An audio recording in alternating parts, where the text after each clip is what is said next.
Yo, what is going on, guys? Back with another 8-ball pool video. And yeah, before I get into how legendary Qs ruined 8-ball pool, I would love it if you Fortnite fans slash players were to go check out my second channel where I'm going to be posting and live streaming Fortnite. The link's going to be in the description. I consider myself a good player, so go check that out. As for what's happening to this channel, some of you may have noticed that the name has gone back to Run the Table, which does mean you guys are going to start seeing videos where I run the table again. My goal is to shoot for 2 edited videos a week and hopefully live streams every day or every other day. Now that that's out of the way, let's get into how Legendary Qs ruined 8-ball pool. As you guys can see in this gameplay, I'm just going to be leaving Berlin match after Berlin match just to prove to you guys how worthless coins really are right now due to legendary queues.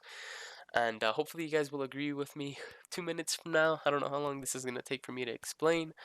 But yeah, legendary queues, they make coins from nowhere. Like, I mean, I'm pretty sure all of you have thought about that at some point. The coins, they come from nowhere, and they're just bringing like the amount of coins of exist like that are in existence up at a really high rate. Now, at the time that I did the math, there were 3,000 players in Berlin, and let's just say every player in Berlin right now has at least one legendary queue.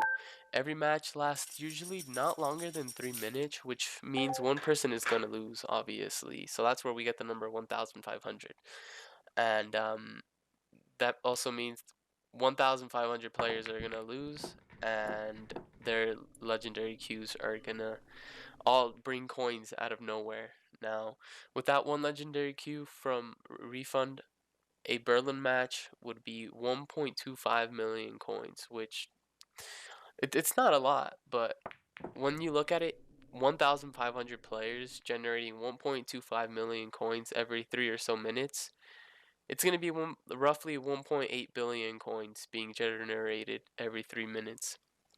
And that's that if we're not being very realistic, and we're only talking about players having one legendary queue.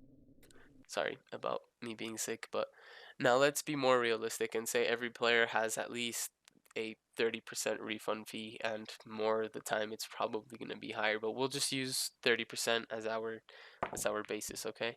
So the amount of coins being generated every 3 or so minutes would add up to 11 billion coins. If you're wondering, it's 7.5 million coins, the 30% refund free from Berlin. So to get that, you would do 25 million multiplied by 0.3, which would be 30%. And yeah, so every 3 minutes, we would be generating 11 billion coins. Now that's just every 3 minutes. In an hour, 220 billion coins. And in a day, roughly 5 trillion coins. But obviously, this math is really, really rough. And there are a lot of variables that can change that number. But there is one solid fact that comes out of this, and that's that a lot of coins are being brought up out of nowhere due to legendary queues. Now, keep in mind, we're only talking about Berlin. Now, there's other rooms like Mumbai and Seoul and Bangkok, all those rooms. And now that we've addressed the problem, here are 2 solutions that I've been able to come up with. First and foremost, add new tables where legendary queues don't have effect. Obviously, to do that, they would have to make some sort of warning every single time you're going into the match. It would have to say something like, "Are you sure you want to come into this match? Like, your legendary queues have no effect here. You lose, you're not getting any refunds, okay?" And this table could range from 100 million coins to 300 million coins, even higher if Miniclip desires. But now you might be wondering, okay, how would that help? And you guys remember that feature that we all hated? Yeah, that one, the table fee.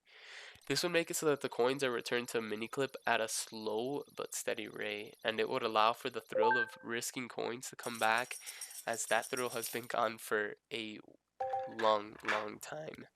Now, another thing that I feel like would help the situation would be if they were to raise the limit of all in and make legendary queues not have an effect, and add a table fee that is more likely a pretty high one, so that coins would be returned to Miniclip, as there is an insane amount of coins right now that are currently in circulation. Coins are the heart of 8 Ball Pool. There's not much else to the game besides collecting better cues to break better and win more coins, and collecting legendary cues to make it easier to make more coins. Because, like, at the end of the day, it all comes back down to making more coins. Now, there are a lot of other broken parts of the games, and legendary cues are just the start. They could very much improve on rewards such as the daily spin, which is insanely rigged. Now, instead of the daily spin, they could add daily challenges that actually reward you for logging on and playing the game. Now, I don't know. This is all pretty much what I've been thinking about. Like, when I think to myself, what makes 8 Ball Pool fun? I always think to myself, the thrill of risking your coins and knowing that you're gonna go broke if you lose the match. Now with legendary queues, that risk isn't there. It hasn't been there for a long time for me. And yeah, let me know what you guys think down in the comments below. And feel free to criticize if you think I'm wrong, or if you do agree with me, let me know what your opinion is and tell me what you think that they could do to improve the game. I really don't want to see this game die. So yeah, that's all I pretty much have for you guys. Until next time, peace.